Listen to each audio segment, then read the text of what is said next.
ഈ budget doctor Sreekala എത്രമാത്രം സ്ത്രീ സൗഹൃദമാണ്? ഏറ്റവും കൂടുതൽ റിഫ്ലക്റ്റ് ചെയ്യുന്നത് സ്ത്രീപക്ഷ ബഡ്ജറ്റാണ് എന്നതാണെന്നാണ് എനിക്ക് തോന്നുന്നത്. കാരണം ഇപ്പോൾ തൊഴിലുറപ്പ് എന്ന് നമ്മൾ പറയുമ്പോഴും അതിനകത്ത് 95% സ്ത്രീകളാണ്. ഹരിതകർമ്മസേന അപ്പോൾ സ്ത്രീകൾ എന്ന് മാത്രം പറയാതെ തന്നെ തുടക്കത്തിൽ തന്നെ ബഡ്ജറ്റ് സ്പീച്ചിൽ വന്നൊരു കാര്യമാണ് ബഹുമാനപ്പെട്ട മുഖ്യമന്ത്രിയുടെ സ്ത്രീ സുരക്ഷാ പദ്ധതിക്ക് വേണ്ടി അതിൻ്റെ ഭാഗമായിട്ടുള്ള വകയിരുത്തലിനെ സംബന്ധിച്ച് വന്നിട്ടുണ്ട്, നവംബറിൽ പ്രഖ്യാപിച്ചത്. അപ്പോൾ അതങ്ങനെ സ്ത്രീകൾ എന്നെടുത്തു പറയാതെ തന്നെയും സ്ത്രീകൾക്ക് പൊതുവിൽ പറയുന്നതിൽ വലിയ മെജോറിറ്റി സ്ത്രീകളായിട്ടുള്ള മേഖലകൾക്ക് നല്ല രീതിയിലുള്ള പിന്തുണ നൽകിയിട്ടുള്ള ഒരു ബഡ്ജറ്റാണ്. എൽഡർലി എന്ന് പറയുമ്പോൾ നമ്മുടെ ഇവിടെ പിന്നെ ആയുർദൈർഘ്യം ഏറ്റവും കൂടുതലുള്ള സംസ്ഥാനമാണ്. അതിൽ തന്നെ സ്ത്രീകൾക്കാണ് പുരുഷന്മാരെക്കാൾ കൂടുതൽ ആയുർദൈർഘ്യം ഉള്ളത്. ഇപ്പോൾ 16.5% ആയിരുന്നു 2021 60 വയസ്സിൽ കൂടുതൽ പ്രായമുള്ള ആളുകളുടെ പോപ്പുലേഷൻ എന്ന് പറയുന്നത്. 2030 ആകുമ്പോഴേക്കും അത് 20% കവിയും എന്നാണ് പറയുന്നത്. അപ്പോൾ അതിൽ ഏറ്റവും കൂടുതൽ സ്ത്രീകളാണ് ഉണ്ടാവാൻ പോവുക.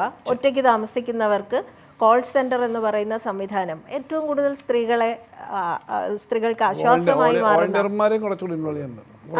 വോളണ്ടിയർമാർ വരുന്നു. ഈ വോളണ്ടിയർമാരിൽ ബഹുഭൂരിഭാഗവും സ്ത്രീകളായിരിക്കും. അവർക്ക് ഒരു സോഷ്യലൈസേഷൻ്റെ ഒരു മേഖലയിലേക്ക് കടന്നു വരാൻ പറ്റുന്നു എന്നുള്ളത്. അങ്ങനെയൊക്കെ നോക്കുമ്പോൾ ബഡ്ജറ്റ് സമഗ്രമായി നമ്മൾ ആ രീതിയിൽ നോക്കിയാൽ, ഏത് പക്ഷത്ത് നിൽക്കുന്നു എന്ന് നോക്കിയാൽ, ജനപക്ഷം എന്ന് പറയുമ്പോഴും ആ ജനപക്ഷത്തിൽ ബഹുഭൂരിഭാഗം വരുന്ന സ്ത്രീപക്ഷത്താണ് ഈ ബഡ്ജറ്റ് നിൽക്കുന്നത്. അത് ഞാൻ നോട്ട് ചെയ്ത് വെച്ചിട്ടുള്ള ഒരു കാര്യമാണ്. ഒരിടത്തും ഒരുപക്ഷെ ഇന്ത്യയിൽ ഒരിടത്തും അത് ഉണ്ടാവാൻ സാധ്യതയില്ല. മെനോപോസ് ക്ലിനിക് ഏറ്റവും അനിവാര്യമായിട്ടുള്ള ഒന്നാണ്. ഇത് ആ ഘട്ടത്തിലെ ആർത്തവ വിരാമ ഘട്ടത്തിലെ ബുദ്ധിമുട്ടുകൾ കൂടെ താമസിക്കുന്ന വീട്ടിലെ മക്കൾക്കും ഭർത്താവിനും സഹോദരങ്ങൾക്കും ഒന്നും മനസ്സിലാവാത്ത ഒരു സ്ഥിതിയുണ്ട്. ആശുപത്രിയിലേക്ക് ചെല്ലുമ്പോൾ അങ്ങനെ ഒരു ക്ലിനിക്ക് ഉണ്ടാവുക എന്ന് പറയുന്നത് ഒരു സ്ത്രീക്ക് നൽകുന്ന ആശ്വാസം വളരെ വലുതായിരിക്കും. തീർച്ചയായിട്ടും ആ കാര്യത്തിൽ കേരളത്തിലെ ആ ഒരു ഏജ് ഗ്രൂപ്പിൽ നിൽക്കുന്ന എല്ലാ സ്ത്രീകൾക്കും വേണ്ടി അവരുടെ ഒരു പ്രതിനിധിയായി നിന്നുകൊണ്ട് നന്ദി പറയുക. പ്രീ ബജറ്റ് ഡിസ്കഷൻ ഉണ്ട്. ആളുകൾ പ്രീ ബജറ്റ് ഡിസ്കഷൻ എല്ലാം ഫോർമൽ ഡിസ്കഷൻ മാത്രമല്ല, പലതരത്തിലുണ്ട്. അങ്ങനെ കിട്ടിയ ആശയം തന്നെയാണ്.